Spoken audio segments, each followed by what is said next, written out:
Well, hello everyone. Welcome to Momma Jo's Kitchen. I am so thankful and grateful that you all have decided to stop in to see what I am making for my husband Michael today. Okay, well, he's in the other room watching TV, and he was saying, boy, I wonder what Joanne's going to make me something sweet today. Well, you all know me as Momma Jo. That's my first name. So my first name is Jo, my middle name's Ann. But my parents always called me Joanne, and a lot of people call me Jo, so I just stick with that. So you all can call me Momma Jo. That's perfectly fine. Okay, well, I thought Michael absolutely loves cookies. He could eat cookies every day of his life, I think. And I think that goes back to his grandmother. She has long since passed away, but she used to make these great big tins of cookies, all different kinds of cookies, and she would just bake, and Michael would go in and just help himself to cookies. So he's got a genuine sweet tooth. So I thought we would make some old-fashioned oatmeal raisin cookies. I've got my oven already preheated to 350 degrees, and I have two baking sheets here with parchment paper on them. And I'm going to use a large cookie scoop. If you don't have one, you can just use a plain old tablespoon will work. Okay, so in this bowl right here, I already have 2 cups of all-purpose flour, and I have 2 cups of quick oats. I think I used the minute oats. Let me see. I think I threw that one away. I opened up a new one. I'm checking up here in the cabinet, make sure I tell you the right thing. Here we go. Quick 1 minute oats. Quaker. And I have just, stirred them together, the dry ingredients. Okay, we need to add a few dry ingredients to this.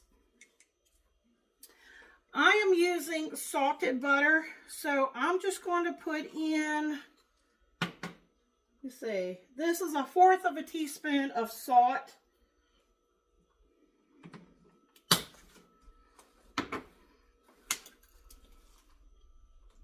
We're going to put in some baking soda. I'm putting in 1 teaspoon of baking soda.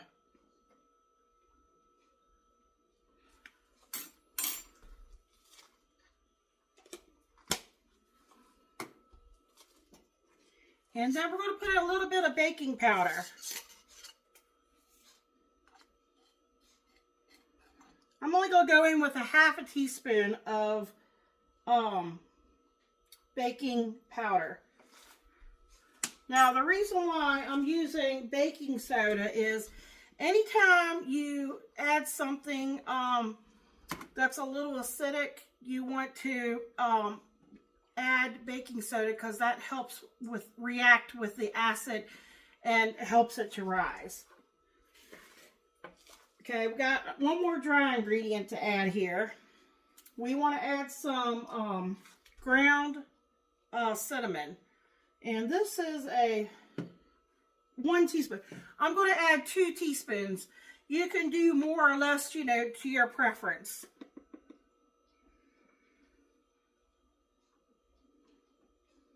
If you like a lot of cinnamon, you could go in with a tablespoon.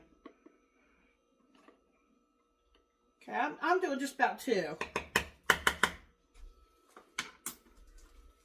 This is going to come together really quick.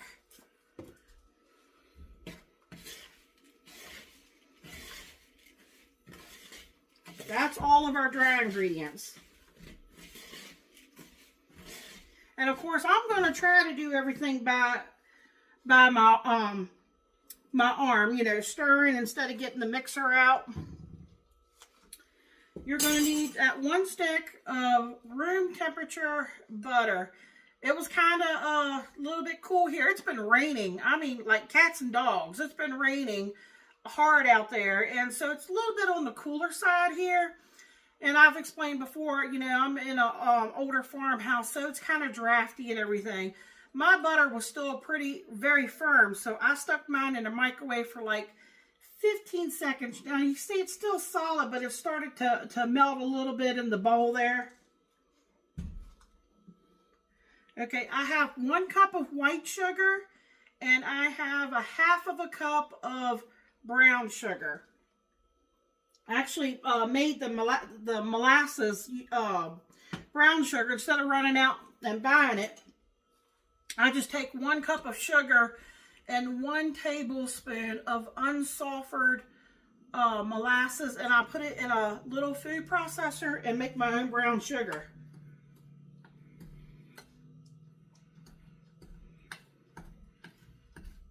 Okay, now I'm kind of, because it's not melted, I'm just kind of mashing it down with my spoon as I go, incorporating those together until they start to come together.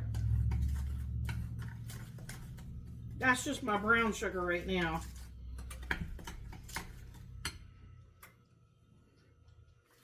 Now, by all means, if you want to get your mixer out, some people, you know, they call that creaming. You're creaming your butter and your sugar together. I have always pretty much done it this way, so I don't have to dirty up an extra. Yeah, I don't have a dishwasher. I'm the dishwasher here. So if I can save myself a step, I do. And I'm doing the same thing now with the white sugar.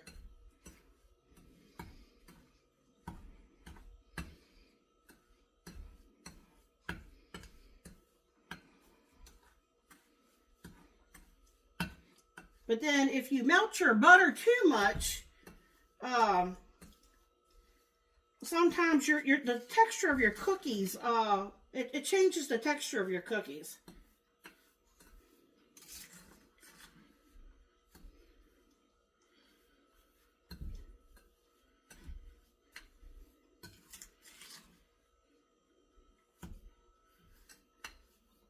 Now, we like our cookies, we don't know about you all, but we like our cookies more on the softer side. If you like a harder, crispier cookie, you'll want to leave them in longer. But I have always, all my cookies, especially my Christmas cookies, I will take them out generally a little bit sooner than most people, because I don't like a super dry or a hard cookie.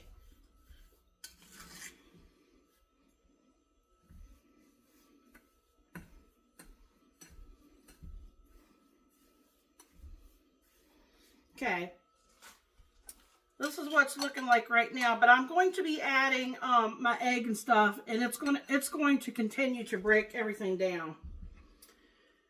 All right, now by all means, if you want to use vanilla extract, as I explained the last time, I used this. This is imitation vanilla. It's not as good as vanilla extract, but vanilla extract is very expensive nowadays. I want to use this up because I've had it in the cabinet forever. I'm going to put in a tablespoon. I do have vanilla extract up there, but I might want to save it for something, you know, else that I want to use extract in.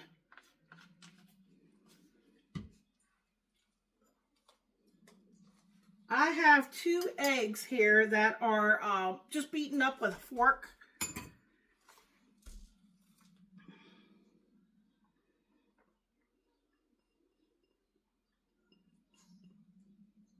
Oh, and I was talking earlier about using the baking soda. Anytime you have something like if you're using buttermilk, and in this recipe we're actually using sour cream. And sour cream is one of those ingredients that I like to use in my baked goods because it makes your baked goods turn out tender and moist.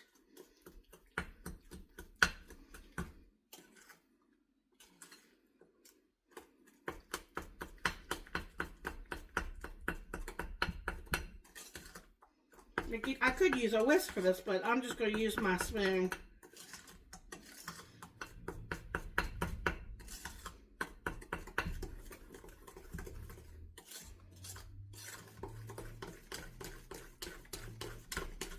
Okay. Now we're going to add a half a cup of sour cream to this.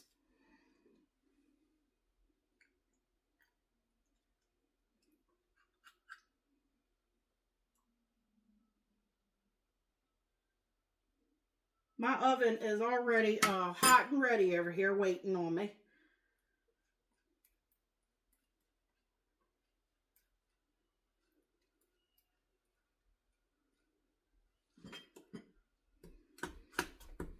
I'll be on the lookout next week because tomorrow is Sunday, so I won't be doing a video tomorrow.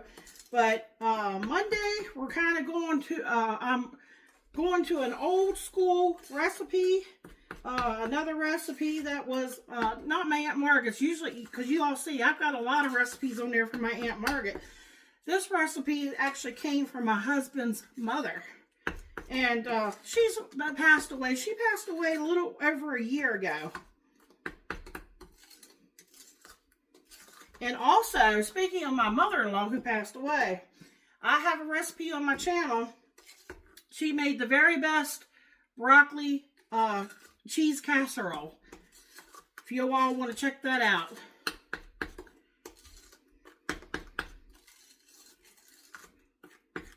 Okay. That's pretty much, it's pretty good here. You will need about a cup of raisins. Go with more or less, depending on what you like. But I think a cup is more than enough. All right, I'm going to bring my dry ingredients over here. I'll get my spatula back out here.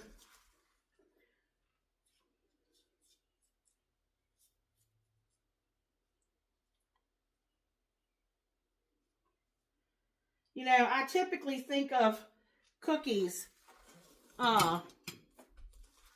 you know, Christmas time, because, you know, everybody seems to bake cookies at Christmas. But, yeah, Michael, he would love to have them all year long.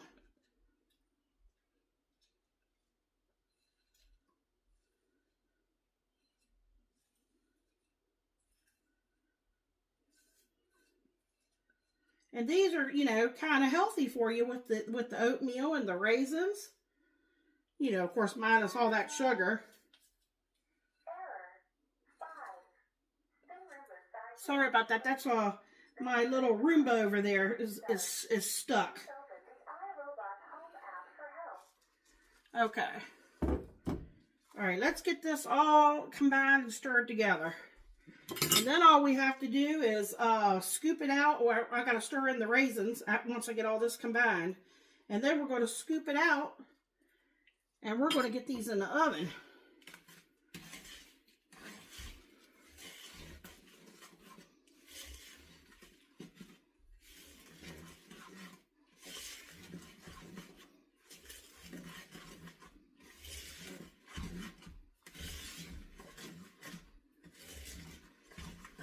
All right, it's coming together.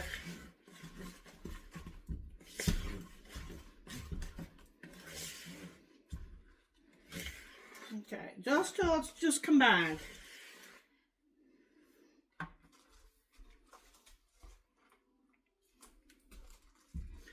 My mom laughs when I do that. Sometimes she'll watch my videos and she'll say, "Why do you do that?" Since I can't bring you all down here closer unless I remove the phone and bring you down here. Okay, we're going to stir in those raisins. Now, if you wanted to, you could probably cut back, maybe do half a cup of raisins, and you could put in some nuts, or you could put in some chocolate chips or something if you wanted to.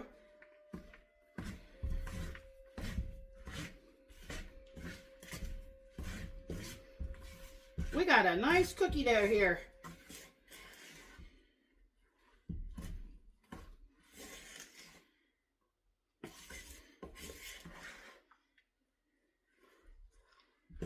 Okay, just to get it stirred in there. All right, Let me move some of this stuff out of my way. I don't know what that is on my cookie sheet. I'll just put that over here like that.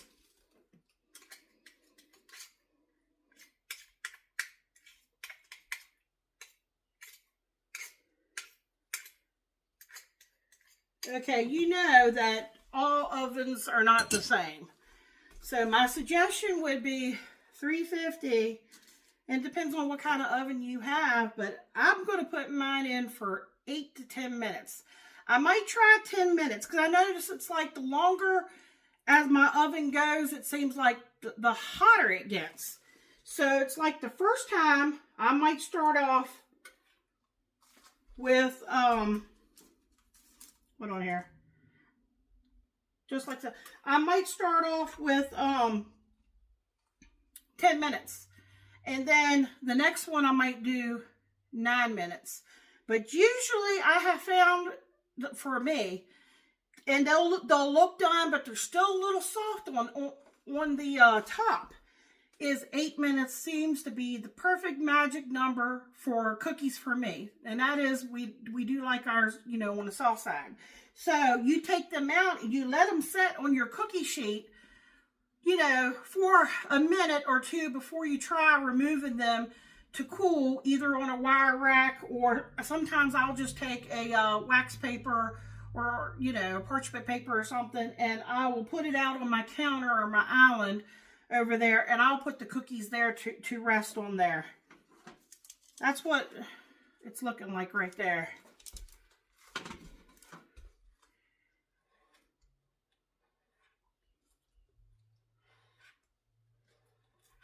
Okay.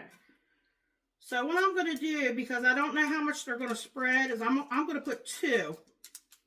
This is a smaller cookie sheet. Now I'll probably put 1. I might be able to get 6 or 8 on this sheet because this one's a little bit smaller than this one. I'm going to get these in the oven. I'm going to show you what they look like when they come out. And Michael's going to give you a taste test. We'll be right back. All right, folks, I brought you back to show you. These are the first ones that come out. Now, I'll be honest with you. I said 8 to 10 minutes. I put these in at 10 minutes. They are turning brown, and if you look on the other side, see how nice and brown they are? I do think they need to go in maybe a couple minutes more. They're a little bit soft right here. They do continue to bake up a little bit as they set, but I wasn't thinking when I said oatmeal with, you know, you have, you know, all these oatmeal and raisins and everything. It takes a little bit longer than, like, I'd say like a sugar cookie.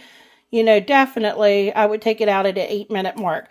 These are 10 minutes. I'm going to leave them in probably 12. I'm going to try 12 and see what they look like. And again, everything is based on how your oven is, because maybe you have a convection oven, or maybe you have a gas oven. You know, every oven is different. So it's a trial and error thing. I think you could eat them like this, the way they are right now. But like I said, see, it's a little soft. And like I said, they will continue to set up some. But I'm going to give it, the second batch that I have in right now, I'm going to put it in for 12. And Michael will give you a taste test.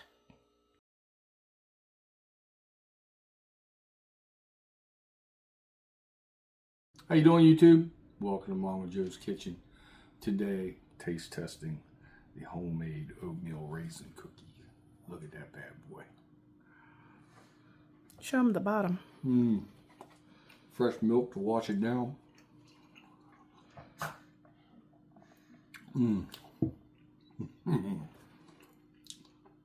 It's like being a 10-year-old kid all over again. Perfect. 12 minutes, right on the money. Momma Jo's right about that. Still soft, tender, delicious, moist. The milk goes great with it. 2 thumbs up on this one. Like, comment, share, subscribe. Any of you guys that like homemade cookies, go with this one. And this is coming from a person that probably ate his weight in cookies throughout his life. give this one a go. You will definitely like it. Like, comment, share, subscribe. Come back and check out Momma Jo's video where she makes this. Check out all Momma Jo's videos. Come back and get you some more goodness. Thank you. Good night.